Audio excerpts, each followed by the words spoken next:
I've often hear stories about myself that I'm a genius, or I'm mad, or I'm drunk, or I'm on drugs, or I'm incoherent. I've heard several times that I'm dead.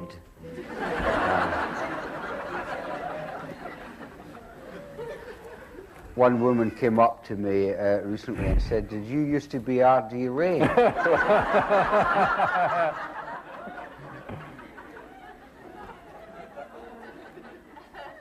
So votes on whether I'm a genius or mad or dead or alive, I sort of leave to other people.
I remember one particular character who came along. He was absolutely suicidal, tremendously depressed, and in the deepest depth of despair, came along to see me for an initial consultation.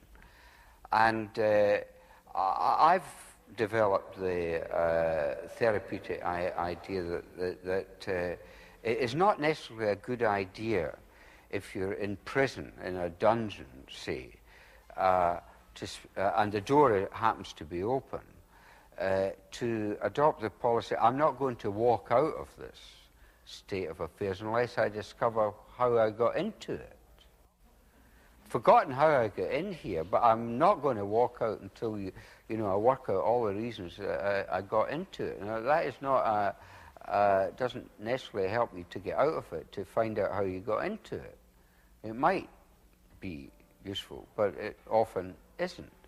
So I will say then to someone who's absolutely, well, when was the last time you remember ever being happy? Or is there anything that you can scan in the last 24 hours, the last 48 hours, go back as long as you like, when you last felt okay? So I adopted this policy with this guy. Instead of going into all his family history and all what he did, so I got him onto what he enjoyed. You go out for a walk and whistle.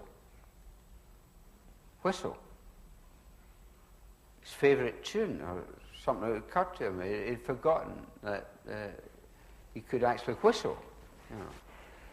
So we get into a sort of rap about this. At the end of 50 minutes, he was we were changing jokes, his favourite jokes and my favourite jokes, and so I suddenly said, well, it's 50 minutes, the time's up. He got on and said, and as he got to the door, he suddenly went, remembered that he had come to see me because he was suicidal and he was depressed. And he started to object that he hadn't had his money's worth. He hadn't spent our time going into his depression. I said, you've had 50 minutes with me, and you're not depressed now. Don't you think you might sort of go away and think about what happened between us, and such that you forgot about your depression for a bit, and the best way to keep depressed is to keep on thinking about your depression. You forget it if you can. And if you can't forget it, then all right, we'll have to go into it. Let's start.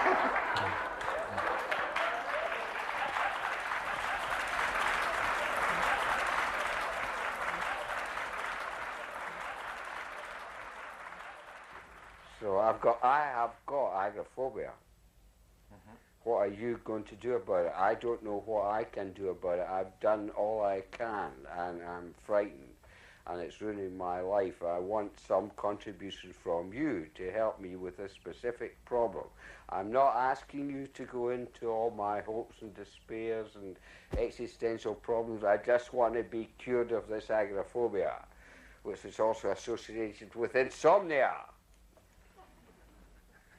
I want to be able to sleep and wake up in the morning fresh. And I don't want to have to bare my soul to you and tell you all my fucking dreams just to have a good night's sleep. I have some very competent people I can refer you to.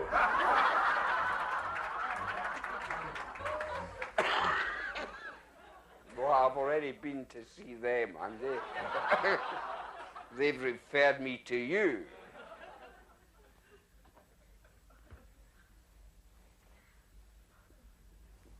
I'll take whatever medication you offer me. Oh, what's so funny about that? Nothing. No. Well, what are you laughing at? You're suffering from dissociation of affect. It's a clearly inappropriate affective response to this desperate serious situation you are manifesting at the moment. And I think are you a doctor? No, I'm not. Not even a doctor! Because your mother was right, you know. You don't even know whether you're coming or going. You haven't got a treatment plan. You don't want a treatment plan. You don't even want to take a decent history. No.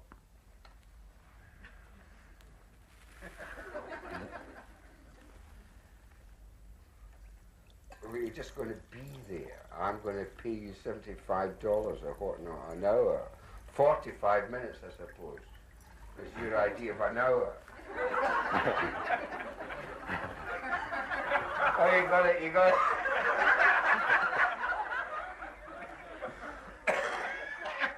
your head screwed on sometimes.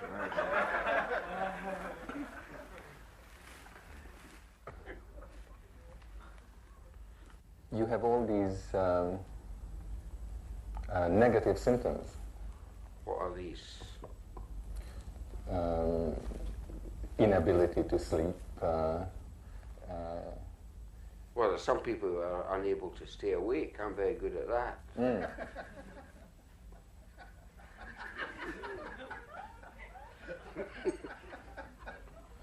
Just depends on the way you look at it. You can say that, what are you coming to see me for because you're unable to sleep? Just think of all these people who are unable not to sleep, who all fall asleep for 8, 10, 12 hours a day, at the best time of the 24 hours.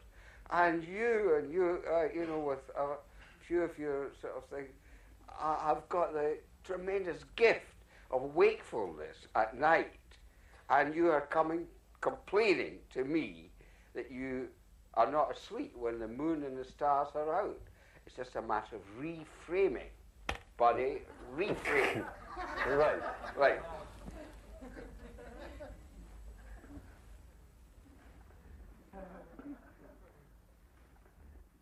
With that said, a woman of 19 comes to see me. What has started to happen to her is that since she went to the university for reasons unknown to her, whether walking along the street or in her flat or anywhere, she'd walk along and come to a stop. For no apparent reason, with no warning coming on, she'd just, actually, in the middle of the street, she'd come to a stop. Couldn't move. Reason. And what finally brought to make a consultation with me was that one morning, about 9:30 in her flat, she was lifting up a cup of tea that she had made for herself just before going out to her lectures, and as she was bringing the teacup up, she stopped again. And she found herself in this position, unable to move at all, until about 4:30 in the afternoon. She was stuck in that position. After having told me this, we both sat for a bit, for another half an hour or so, and didn't actually say anything to each other. I had nothing more immediately to ask her. I was just coasting or cruising with her. I thought with her in a quiet mode, and I was giving her an honest mother's money's worth for the session, because I was on my own internal honour. I wasn't letting my mind wander. So at the end of the time, I said, well, if anything occurred to me that would be useful to her, I could get in touch with her. She could bear in mind that if she was very frightened at this happening, that I could arrange for her to go and stay with some people. But she knew what would happen if she went to see the psychologist or psychiatrist attached to the student services at the university. In Britain, anyway, catatonic immobility at an early age is often treated by electric shocks. Might not be here. So when she was walking away from my consulting room after that first consultation, her mind was a blank. And then it occurred to her to give up her job, give up her position as a student at university for pro tem, and get a job as a model in an art school, which she did. So from about 9:30 in the morning to 5:30 every day, and evenings and overtime and Saturdays and so on, she marketed her catatonia. She was paid just to get into a position and stay there. So this is what she had done. It had worked out fine until about 2 weeks before coming to see me the second time. For the first time, she began to get restless and impatient, and she gave it up and had come to see me. She said she felt absolutely fine now. She had never, she didn't feel frightened that this was going to come over her again. If I had been trying to work out a treatment plan for her, we both would have completely missed that space of co-presence where we were just being and not thinking operationally for the future, etc. So I think that we had both got into that state, and she was in it as she was walking along the pavement, and this occurred to her. It hadn't occurred to me. It occurred to her. Now, psychotherapy is operating at that very subtle level of co-presence, which is a field effect that happens prior to and behind the actual words actually spoken. If one has been able to cultivate oneself or has got a natural flair for a certain sort of harmless, inviting presence that doesn't offer a threat, it isn't felt as threatening, and it isn't felt as pulling in, it isn't felt as doing anything, as just being, but actively, not sort of just dead, but very vibrant, high energy, just being, very calm. then that is a good state of mind to be in for receiving patients or clients in the course of practicing psychotherapy.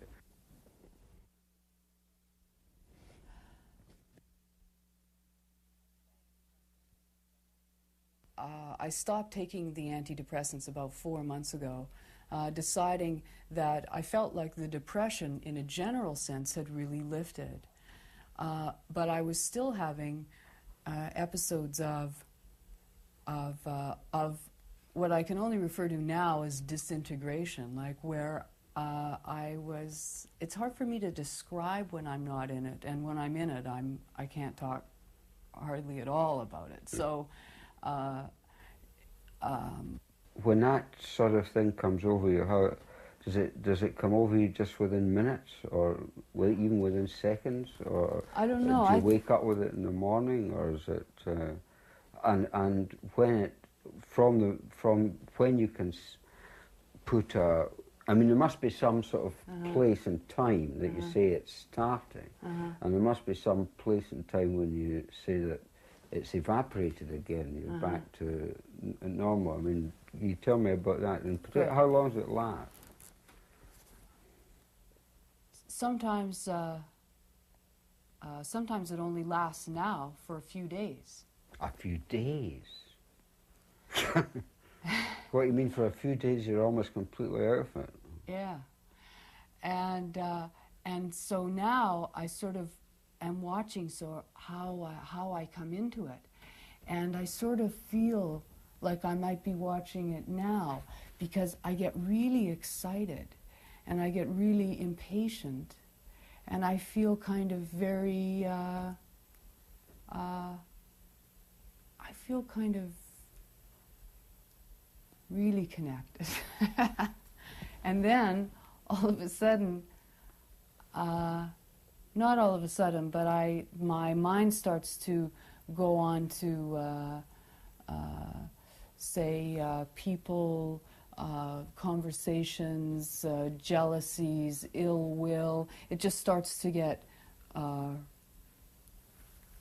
ruder and ruder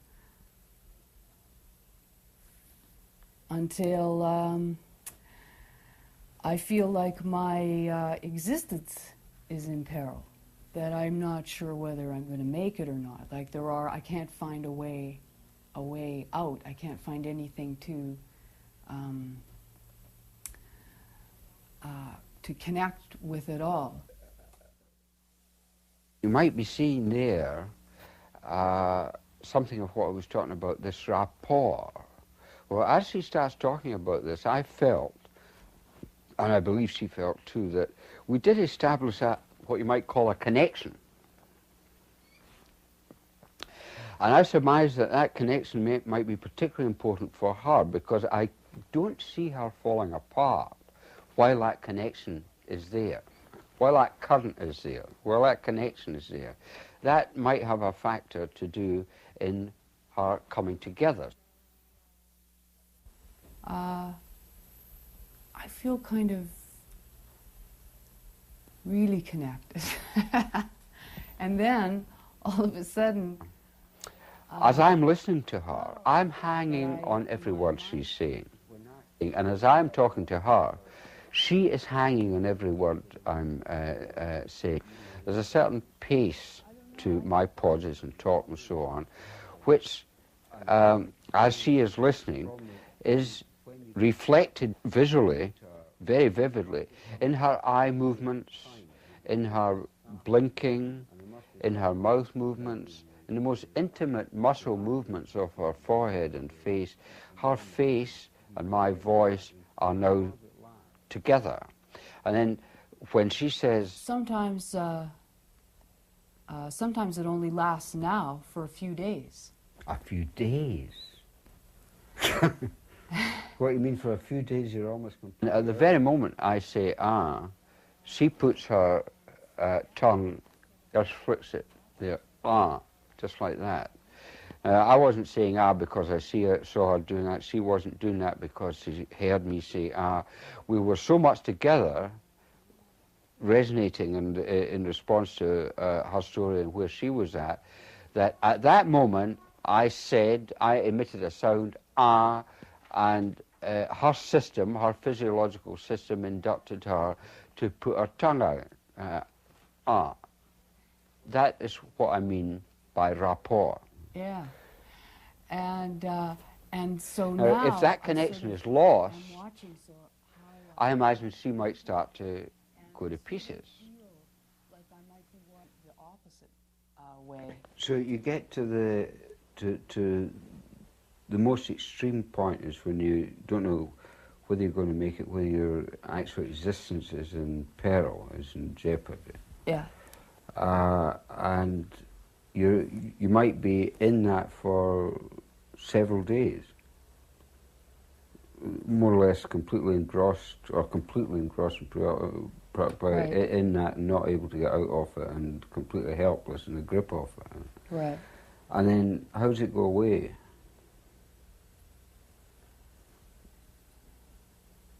That's always been a mystery to me. Because I don't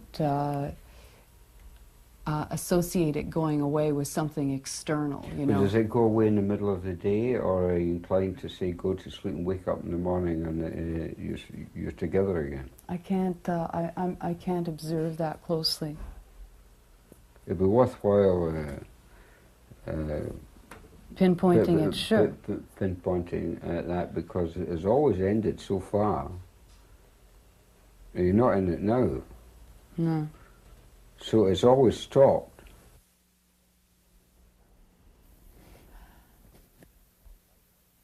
Most of the people we meet are likely to be very, very frightened people whose so-called negative symptoms or positive symptoms or tokens of criteria of their disorder are defenses that they're putting up against their fear. So they might actually be so flipped out they're not aware that they're frightened, but we know that they are.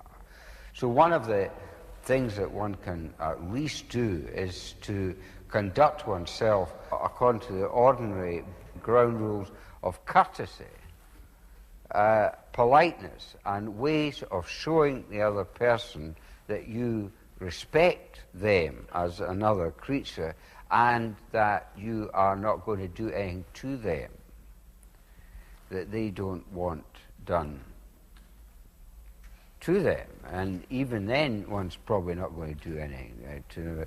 One's harmless. That is not immediately apparent to the other person.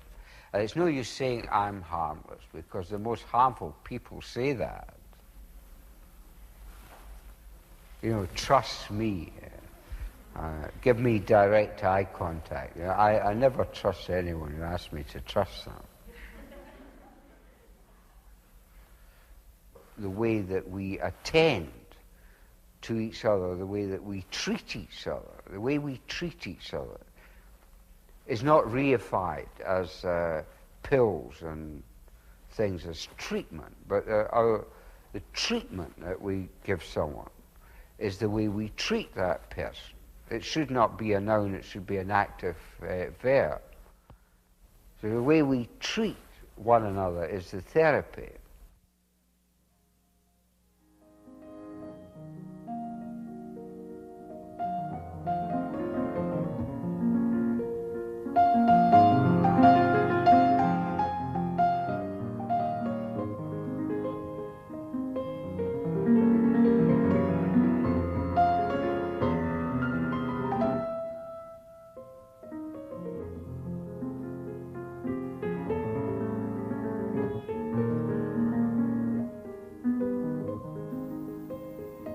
Being an only child and my parents not being people in for having many friends. I don't remember a single friend of my father or my mother ever coming round to our house in the whole of my childhood. I don't remember ever being taken to anyone else's house by either my mother or my father outside of the family. Ever. I can remember vividly when I was about 7 or 8, the first time I was ever in someone else's house outside of the family. A boy in my class at school, I went to his house, and another house, another world. Amazing to me. I think that sort of childhood that I had has obviously sensitized me to this area of life more than maybe most other people are sensitized to this area.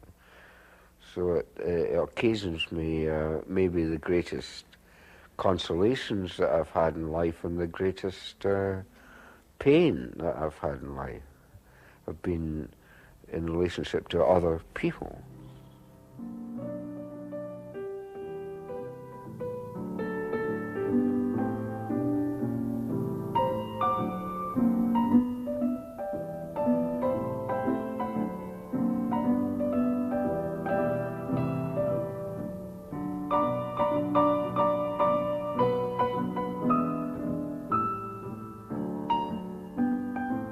From my earliest days in Glasgow in Scotland, where I was born in 1927, there was my father and mother, and they did not seem to be happy. And I addressed myself at that time to, why are these people who sort of, why do they seem to be so miserable? What are they unhappy about? And it had a great deal to do with how they were not getting on very well with each other. And they were entangled in, and I was entangled in, they were entangled in all sorts of terrible little things that I've spent the last 50 of my 60 years or so, since maybe I was about 10 years old, trying to figure out. A lot of it seems to go around the issue of love.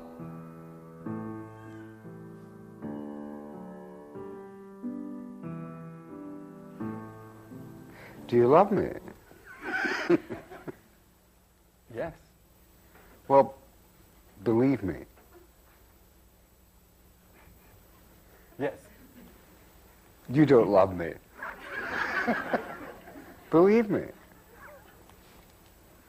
You don't love anyone.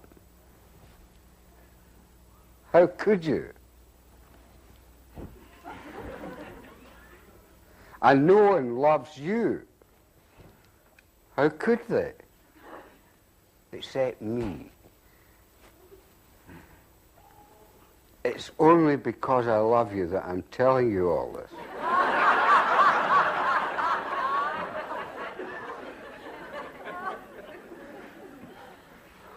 I think you should take that smile off your face. I love you. You believe me? Well, don't believe me. Just because I say so. Just look into the mirror. Look into your heart of hearts, and you'll see that everything I'm telling you is true. Believe me. But don't believe me because I say so. That's my mother.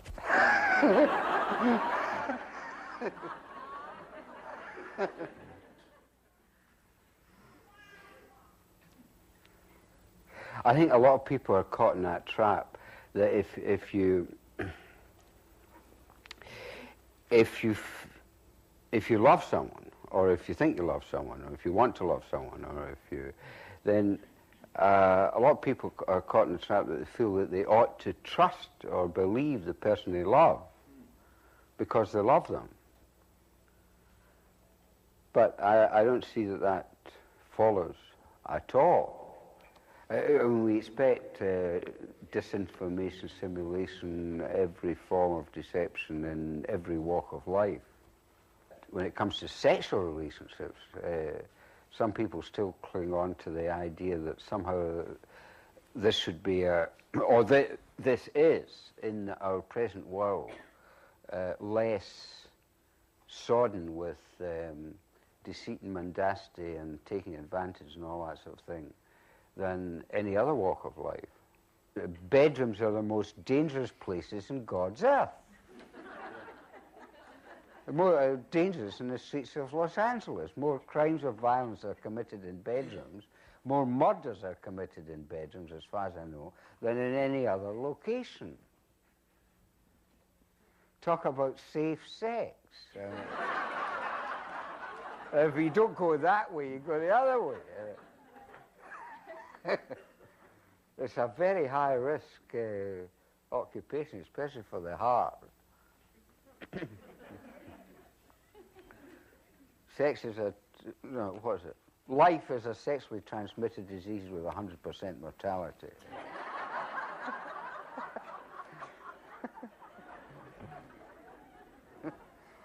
In one of my books, The Facts of Life, I told a true story about a married couple who were quite a number of years married. One afternoon,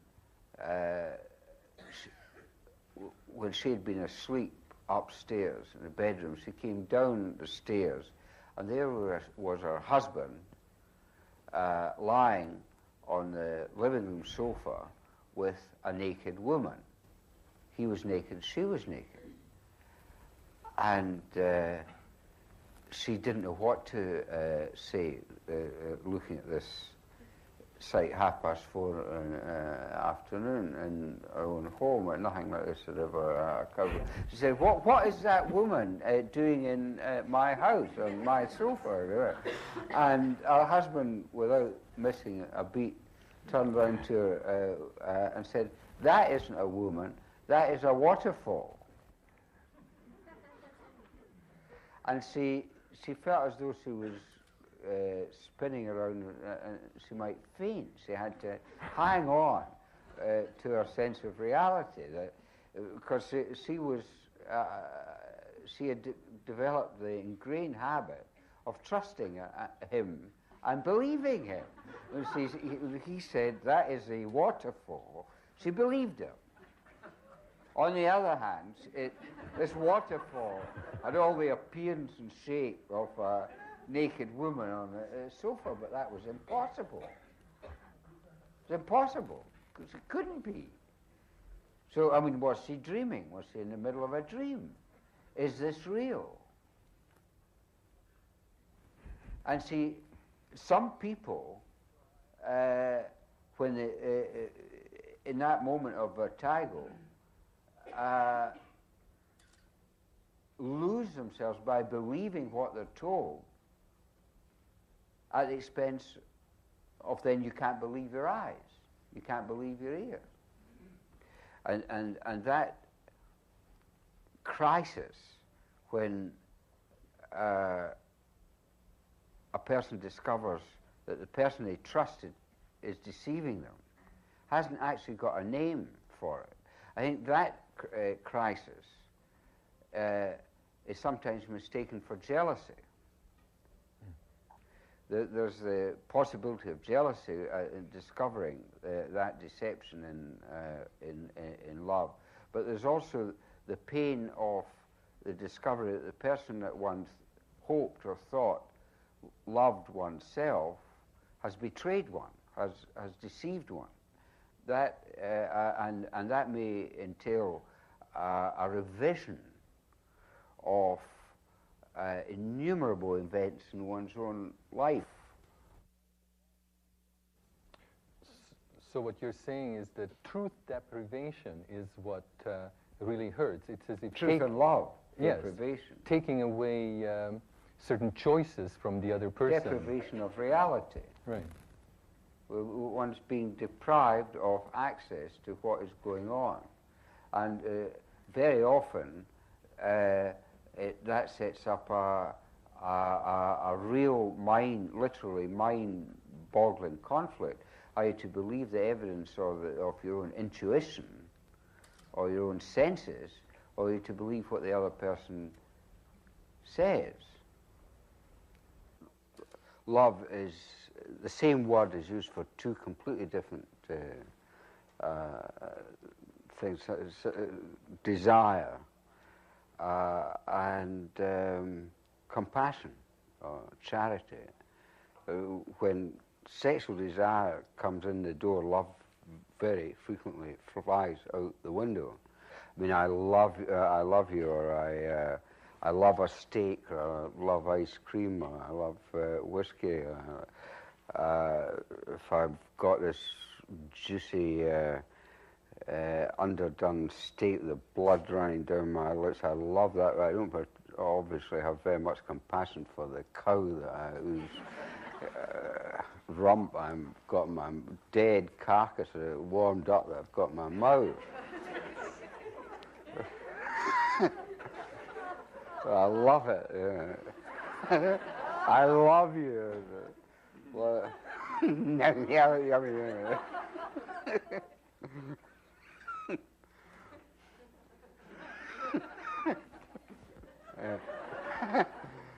according to the height report, that's 85% of American married women neither love nor desire their husbands. What would you do with a wife who neither loved your desire? Kick her out and get another one. Huh? She wouldn't go out. I mean, what's she hanging around for? The money, the house, home and garden. Must be terrible to be in that position. To be suffered. Well, I mean, to be in a position that certainly all over Europe, and I'm sure a lot of America, millions of women get caught in a relationship or a marriage, and etc., and they have to simulate either some modicum of love or desire that they don't feel, otherwise their life is going to be an absolute misery. So love is the very opposite of illusory. Any illusion, any idealization, any disparagement, any way that we have of projecting or denying the existence of the other person as he or she is in his or her own isness is not loving them. Really, to be with another person in a completely open-hearted, unguarded way, where one is not on one's own part somehow or other cancelling or changing or altering or modifying who that other person is to suit one's own book. Co-presence, being actually present to each other without reservation, a precondition of something that one might call communion, which I think is the perfection of how we're ordinarily meant to be together. But that's the only peace there can possibly be.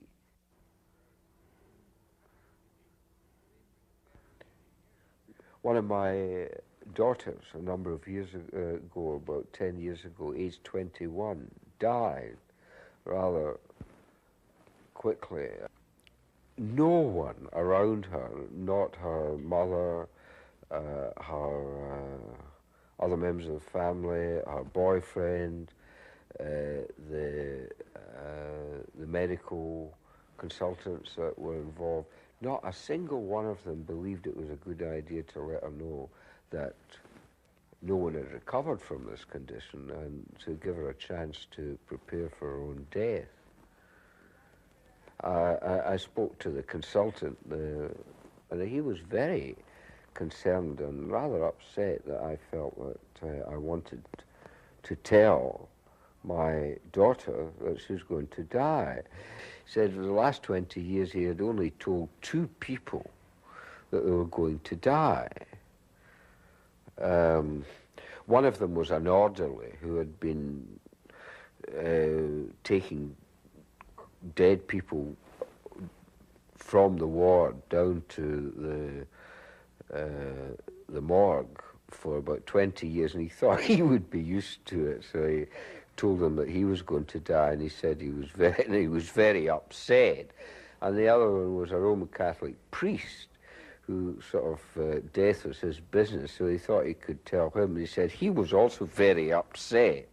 Both of these expressions meant, he was saying to me, that it had been a mistake on these two occasions to tell these people they were going to die because they were very upset. And, you know, why upset someone? They're going to die anyway. It's not kind.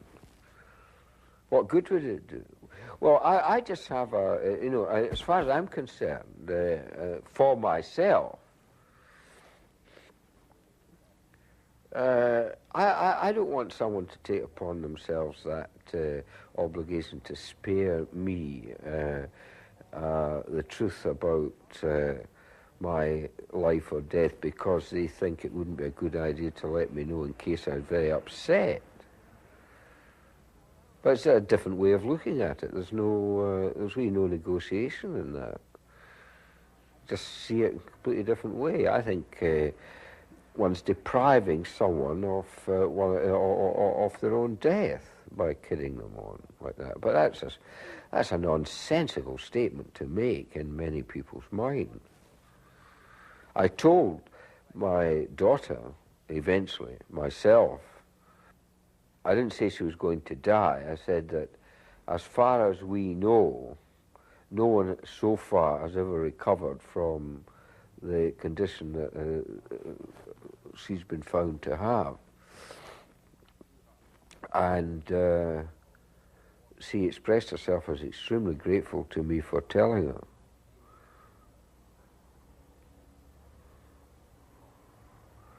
But her boyfriend nearly beat me up. He said I destroyed his girlfriend. Her mother was going to see me roast in hell for all eternity for saying that to her.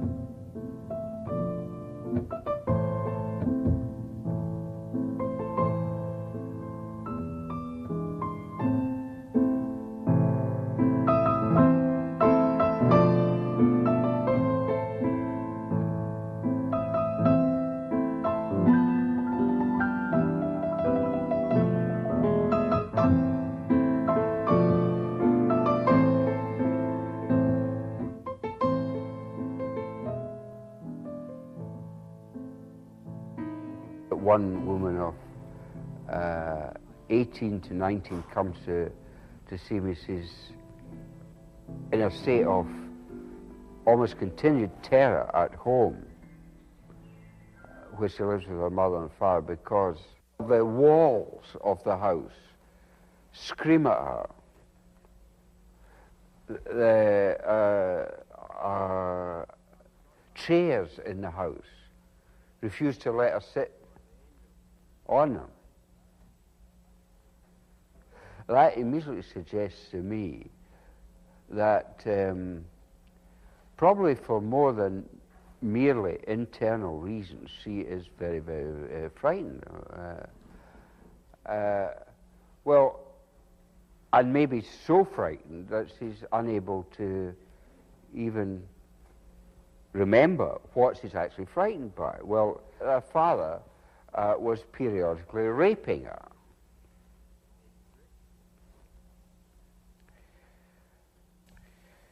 I arranged for someone to meet her and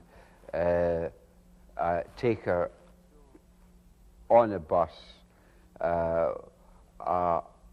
to another house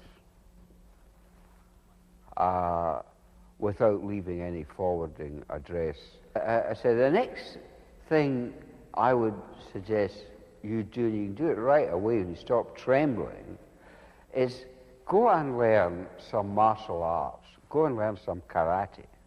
Just don't go back home and confront your father again until the next time you walk in that door, you can let him have it. Well, it took about 2 years, 2 years. And then she went back. She didn't actually let him have it. She wasn't afraid of him and was just told him, if you ever, I'll let you have it. I was all he needed to keep him in his place.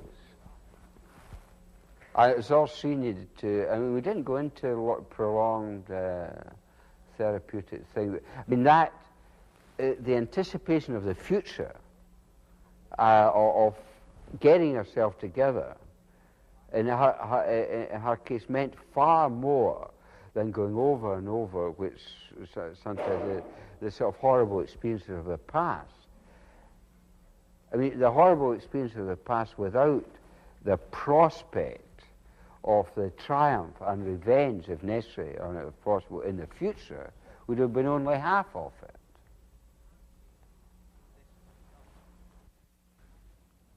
It seems as if when, say, a father desires and sexually uses his daughter, at that point, it's as if the daughter loses both parents. The daughter, in some way, becomes orphaned and can't talk about it. That is, from then on, there is such a pretense that goes on in the family. I say orphaned because the father basically says, I don't want you to be my daughter. What I need is a lover, not a daughter. And since the daughter won't or can't talk to the mother about it, there is suddenly this girl with no parents. There's such collusion so often in families where incest is going on, particularly between a daughter and a father, that the amount of self-deception and reciprocal deception is so thick with it. The mother very often, well, I don't know whether I'm justified in saying very often, but it seems as though the mother wants to get out of the sexual chore with her husband and more or less hands over her daughter to fill in for her.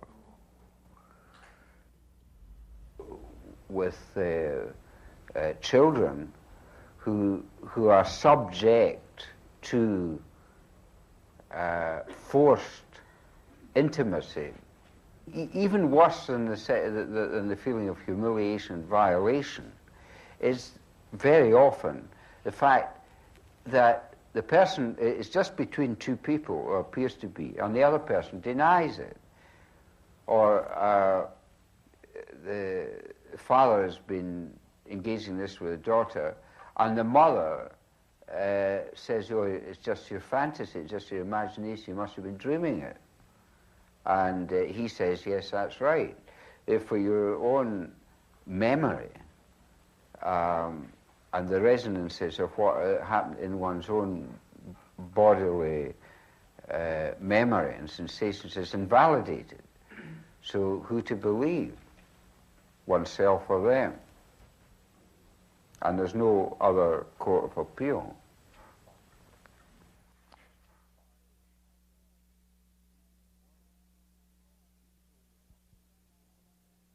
I think one of the strongest memories I have is of lying on the floor and thinking that if I could just get into the floor, it's like if I could just flatten myself out enough to get into the floor, then I wouldn't feel what was happening.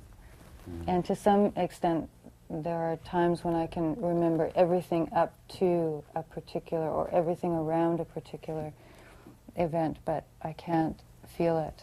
And some of them were quite frightening, and I was threatened with, death on one occasion, and my mother going away, and that sort of thing.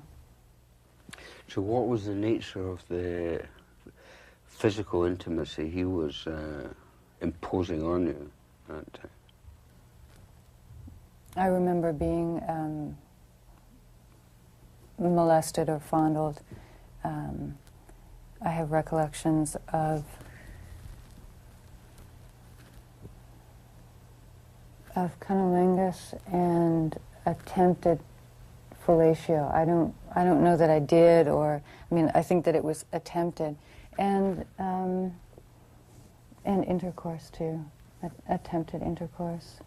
And I, you know, it sort of, just sitting here, it's like I am not sure if it was more than attempted, but there are times when I'm clearer on that.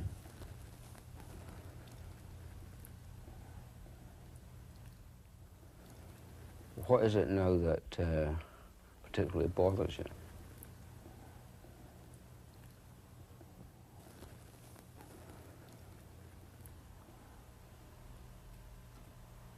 I think sometimes I'm struck by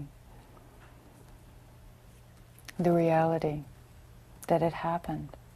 I think that because I didn't remember it for so long, I spent all of my adolescence, and I was married for a while, and all of these strange things used to happen, and I always felt depressed, and I made suicidal gestures off and on when I was 16 and when I was in my 20s. And I remember telling a teacher in grade 9, I was like 13 years old, I told him I wanted to be catatonic. Like there was always something there, or I always thought there was something there, but there never seemed to be anything there. So I always thought that I was just crazy and trying to get attention and being dramatic and hysterical and all of those things. And then when all of this stuff, when I started to remember these things, and it took a long time, in some ways it was like I was trying to convince myself that it really happened. And I looked for things outside of myself to convince myself. Because in some ways when You're not convinced entirely then? I mean, it's sometimes well, you see, I real.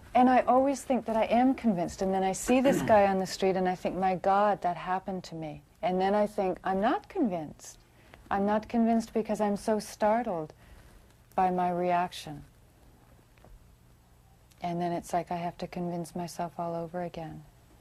Why do you have to convince yourself? I don't know, but it all, like I Why does it matter whether you're convinced or not? I mean, this wouldn't have upset you nearly so much unless you're making a big issue within yourself of whether you're convinced it actually happened, or whether you're convinced, or you believe it but you don't know it, or sometimes it gets unreal, you can't believe it, or I'm quite convinced. Supposing you, although you can't remember everything, you're not sure whether you can remember everything. You'll never be sure whether you can remember everything. Who can remember everything? Yeah, something that's haunted me for years, I can assure you. About everything. But under these circumstances, I would grant a possibility that any sort of combination of intimacy between mouth, genitals, anus, your genitals, his genitals, any parts of your body and his might have come into that sort of contact, whether you remember it or not. That's possible. I mean, it'd be as well to grant that possibility anyway and get it out of the way. You know, then the worst. Sure, why not? Why not? Yeah, right. That makes things a lot. Makes things a lot easier already. It doesn't make you a bad person. No. No. So all that might have happened, and you remember some of it. Certainly, the future of your life does not depend, I would say, whether or not this nuance actually happened, or whether you actually ever had your father's penis in your mouth. But for the longest time it did. I mean, it seemed like my future depended on it. Yeah, I imagine that, but you can realize, yes. If you can you can absolutely realize now that your future does not depend on that. So, if your future doesn't depend on it, then it's dropped away from you, and and then you're free to remember it instead of it haunting you.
Most people come along with a problem, and whether it's in relationship to their business, their work life, or to their personal life, or their sexual life, or their family life, or whatnot, the problem locates, if you listen to them, to a certain moment in a drama, which you can say has a beginning, a middle, and an end.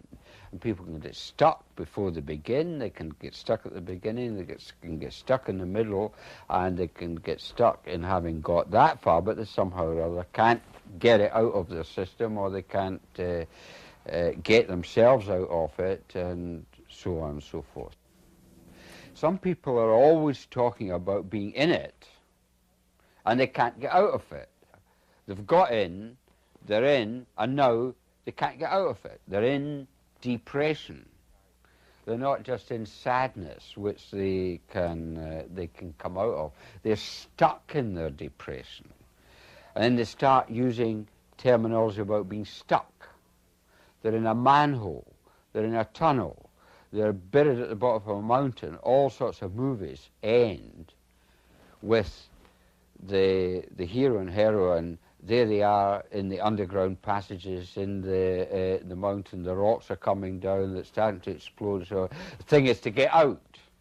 How many James Bond type movies end up with, the last number is all this is crashing down on you, and can you get out and survive? Usually with a helpmate and the happy ending. Some people are always full of bright ideas. They're always beginning everything. They're always starting. Every day is a new day. But they never get anywhere, because every day is the same. Every day is new. Every day is a new beginning. They never get into the middle, and they never get into the end. And they're dead, and they still haven't started. A lot of people feel they're dead. So, okay, that's where they are. So if you're dead, you've got to start where you are. You've got to get into life. And you don't just jump from being dead to being born. You've got to be conceived in the first place and go through a whole process before you can be born. So the whole sequence is from conception through this incubation period. You have an idea. It occurs to you. It's up in the air. It's not embedded. You've got to settle it down. You've got to get into it, and it gets into you. Then there's a whole period of gestation, and you're working it out and so on, but it's not ready to present to the world yet. Then it's ready to present to the world, and the idea is born. The idea can never be born unless it's been seeded in the first place and gone through a whole lot of things. Well, in this process, which affects our... every aspect of life goes through this process. Everything has a beginning, a middle, and an end. Well, using that simple schema, this map, I can see where people are and address myself accordingly. Now, there's a completely different but related question that arises. When people get into this birth metaphor in adult life, they frequently become convinced, this comes from them, it doesn't come from me, that the feelings that they're able to bring out within the metaphor that they're employing in their adult life are a replay of memories, of feelings that they feel they actually had when they were actually born. That's as someone who starts off with feeling that there's a hand gripping them round their neck and throttling them, that can't breathe, tracks the hospital records down and finds that they were born with the umbilical cord round their neck in the birth records of 20 or 40 or 50 years ago, they find. And so a lot of people believe that what we've stumbled on is recovering of birth memories through this process.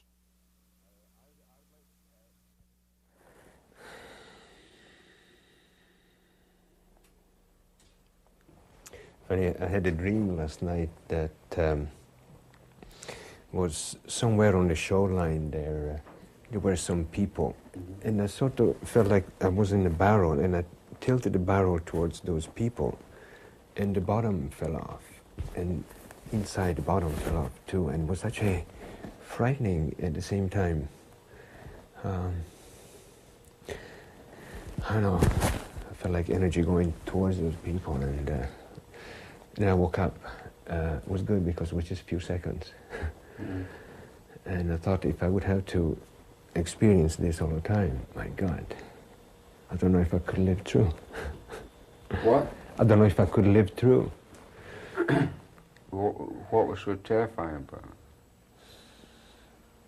it? It feels like I'm gonna die. That's basically what it is. Just die. You're opening up. Yeah, yeah. And that opening up feels like death. Like death. Dying. Death is death, but the process of dying, of going from one stage to another, and that's what is so frightening. Imagine a baby being born, being stuck halfway through in the birth canal. Uterine contractions are raining down sensations on him. He can't get forward. Ahead of him is birth, but it feels like death. You can map all these patterns onto embryonic patterns and birth patterns and wonder whether what the person is going through is a needle stuck somewhere in a sort of moment of frozen terror keeps on going. You know.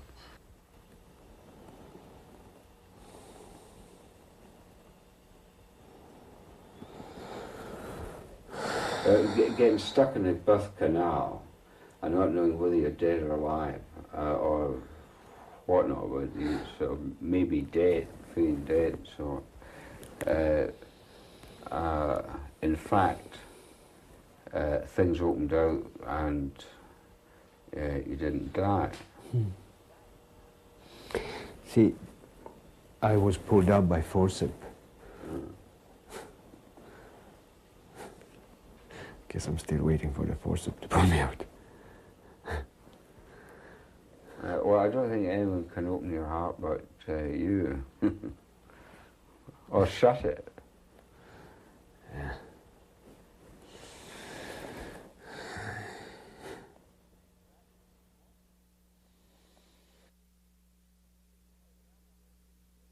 Supposing everything is registered from the first cell of us, then anything from there on in might evoke some sort of systemic tremor, anywhere from temporary shock to lasting reverberations. I mean, even inorganic metal is regarded as having a memory in terms of what you put it through, it changes its fine-grained molecular structure, and it's actually different thereafter. Well, in our system, if we run into sort of major extreme catastrophic crisis, anywhere, say, from conception to the present, I would credit that possibility from conception. A lot of people feel that the state of that their parents were in when they made love on the occasion of their conception affects them somehow or other for the rest of their life. It is something, you know, very close to one's feeling about oneself, that one's at least born out of a good fuck.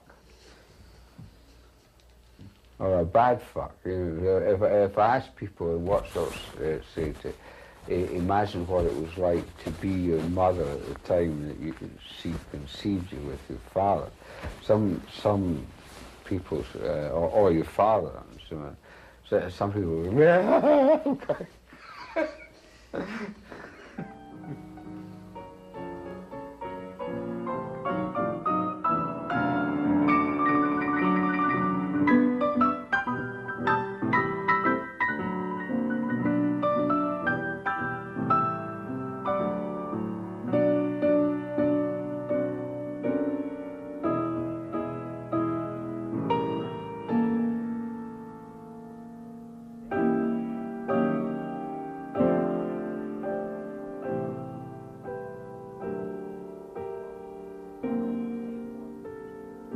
I felt for years as a child, in my immediate circumstances of living, I did not find among my fellow children or the adults around anyone who was a companion spirit, a fellow spirit. This, of course, made me wonder whether there's something the matter with me or something the matter with the world, or is it just one of those things? Does everyone feel like that but don't talk about it? Or is it just me? And so forth and so on. Well, music, more than anything else to begin with, was a connection with the heart of humanity.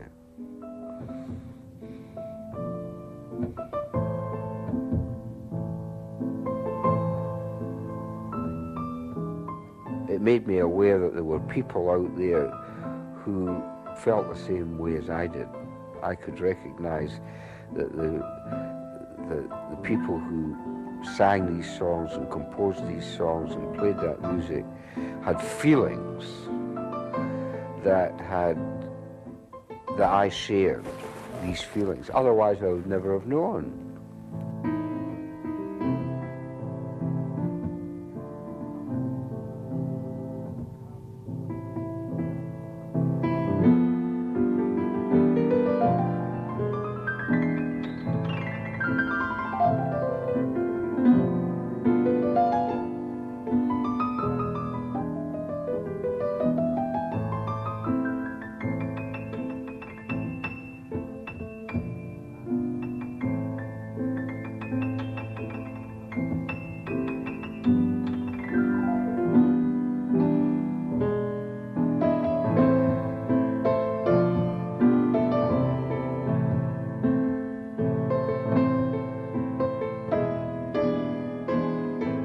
I've got a son who's now 11 years old.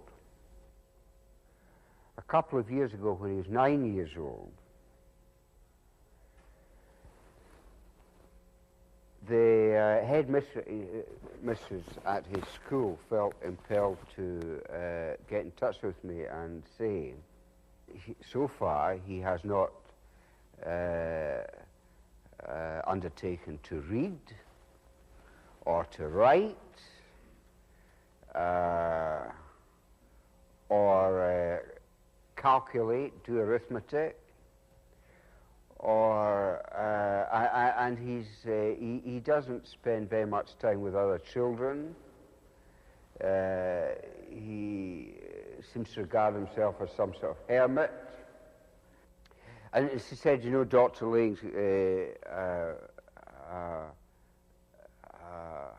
maybe we could get the school clinical psychologist to come round to your house and, you know, because, well, you know, you understand. I mean, well,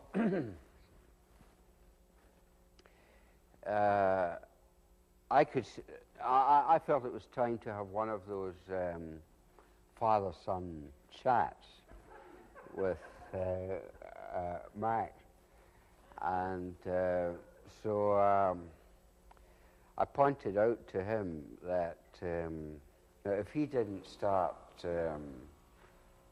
reading, writing, and doing sums, I didn't mind about the other things, he ought to be aware that he was going to run into quite a lot of trouble at school, which I would do the best I could on his behalf. But he was going to run into quite a lot of trouble. As you can imagine, there's quite a lot of books in my house. And here's his dad sitting quite a lot of time either reading or writing other books. I said, well, Well, he said to me, it's so boring. Now, if I was a psychoanalyst, which I am, I'll just go on. I would have interpreted this, you know, as an obvious, deep, Oedipal problem that he's got of engaging in sublimated homosexual intimacy with his father by so forth and so on. So I said, well, as far as I'm concerned, if you don't want to read, if you don't want to write, if you don't want to do arithmetic, I'll back you up all the way. If the school insists that you've got to, and you're going to get into trouble if you don't, I'll take you to another country. I'll get a private tutor. I'll do anything. I absolutely mean that. So, okay, that was it. I went away for about 6 weeks. I was over in California. When I came back, he had evinced a sudden interest in computers, and he had already got a hold of a computer game system. Of course, he had to read in order to read the computer. So after about 10 weeks, he gave me a present of his first literary effort. This was what he wrote. 10 weeks from never having read or written before. The writer of this poem is as dreamy as infinity,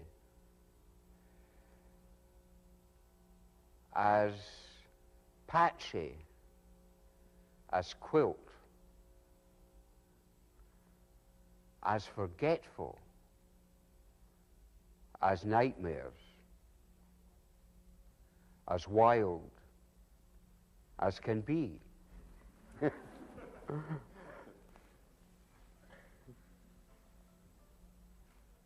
He would never have written that poem if I had sent him off to a clinical psychologist. Suffering from the whole bag of Trixie, Lexia, Graphia, asociability, something approaching mutism, schizoid, prodromal, schizophrenic, childhood personality disorder, autism.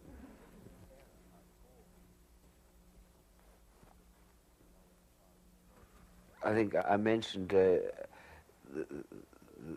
clinical psychologist from the Midwest, who, having children referred to his department for assessment from parents and teachers as to whether it was all right for school children aged 8, 9, 10 to dream in colour. That is extraordinary. To me, that frightens me. He wasn't sure what to say. He asked me what he should say because he punched it out in the computer, and the computer hadn't any data on that. You don't know whether it's okay or not unless the computer tells you. If your own child is dreaming in colour, that's crazy. One characteristic of our culture, I think, is what I would call psychophobia.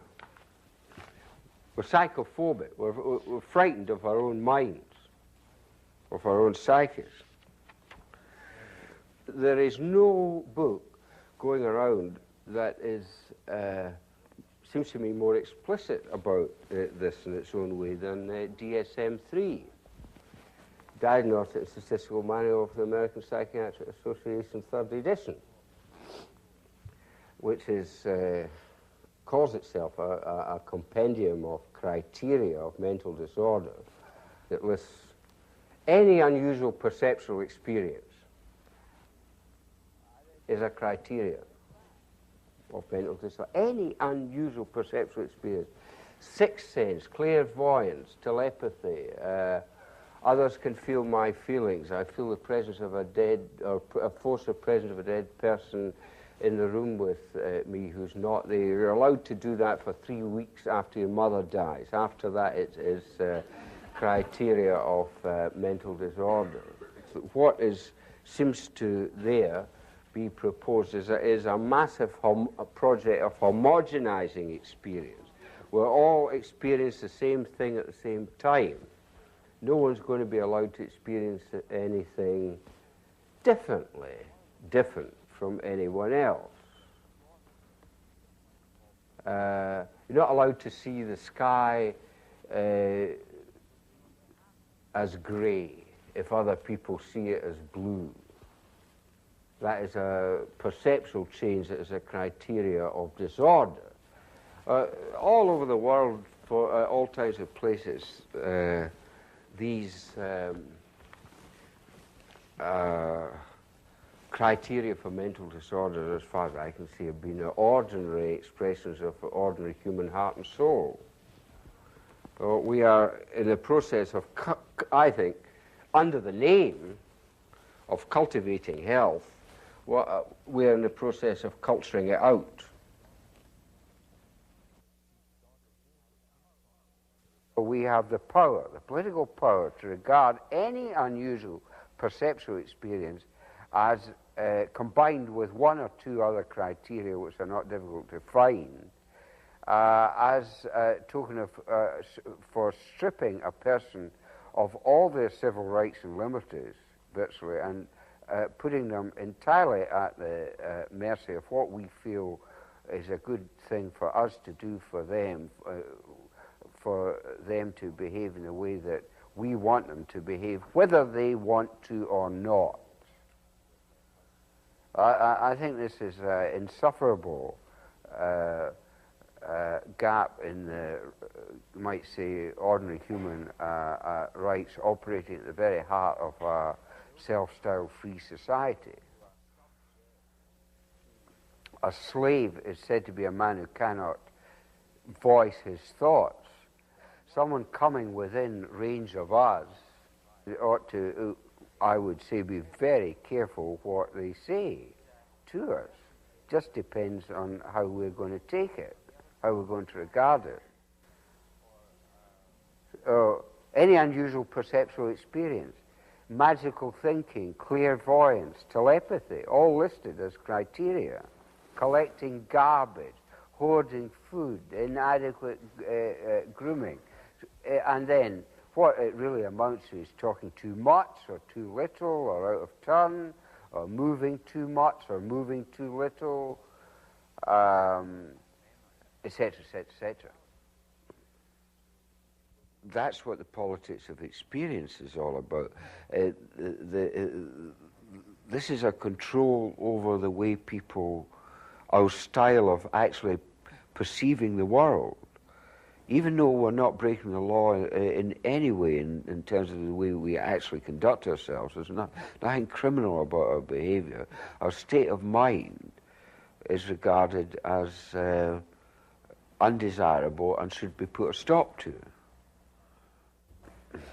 I gave a lecture a few years ago at the Bergholze Hospital, which was the hospital outside of Zurich where schizophrenia was first invented, to professors and medical staff. Junior staff were banned from the lecture as being too sensitive for them to be exposed to the be corrupted by the revolutionary and dangerous thoughts of Dr. Laing.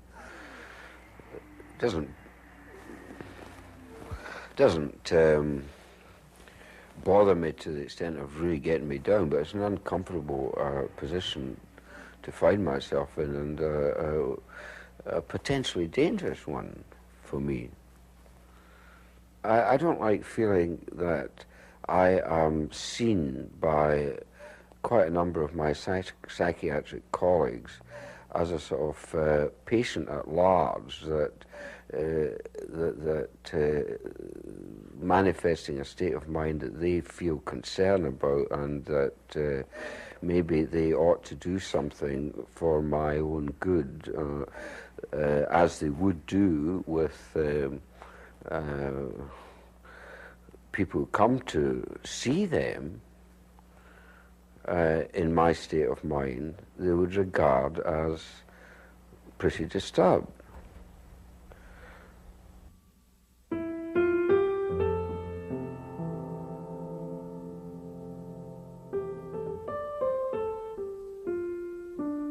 I feel like I'm possibly a brilliant mind that is a bit unstable and gone off. Tragic.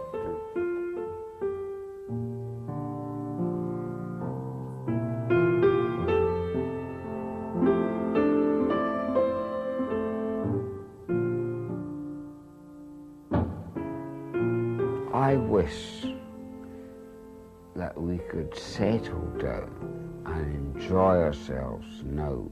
We could just enjoy ourselves. Why are we not doing that? Apparently we're not doing that. I mean, I'm doing it, personally. A lot of people are not. Why are they not? Well, because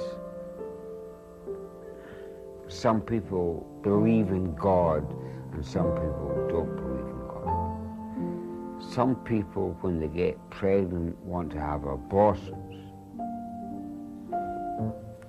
And some people think they shouldn't.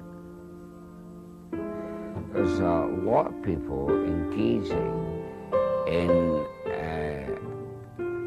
genital contact with other genitals, human and animal, that a lot of people take offense about. I really don't feel that I'm called upon to put someone in prison for the rest of his or her life because they fucked a duck. On the other hand, I definitely do feel it's a good idea to stop people abusing children, treating their own children, other people's children in that manner. So if we could agree upon some decent lines of conduct, I would agree that you or I can imagine, think, anything like, as long as we conduct ourselves in relationship to each other, internationally, racially, and sexually, in what I would call ordinary, decent, civilized way. And within that context, I would like to be able to explore the reaches of the human mind, heart and soul, find out, you know, what we're doing here, where we have come from, where we're going to, etc., etc. I would like to spend the next time I've got before I die enjoying that exploration without any contention.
can't be miserable if you enjoy yourself.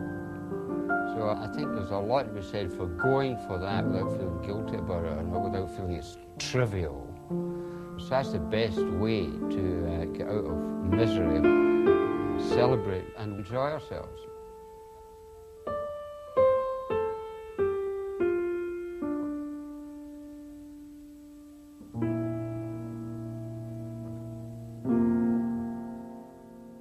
Most simple things are most difficult things. Just getting through a day well is not easy. That's the most difficult thing in life, I think, is living. For me, I mean, really living. A lot of the time I'm in the present and I'm thinking about the past or scheming about the future. I'm missing every present moment instead of actually partaking of the sacrament of every present moment. That is the healing factor.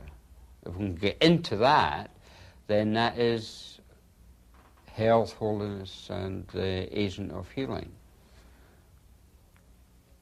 So I endeavour to live in that manner myself, and I endeavour to entice other people to consider living in that sort of way as best one can.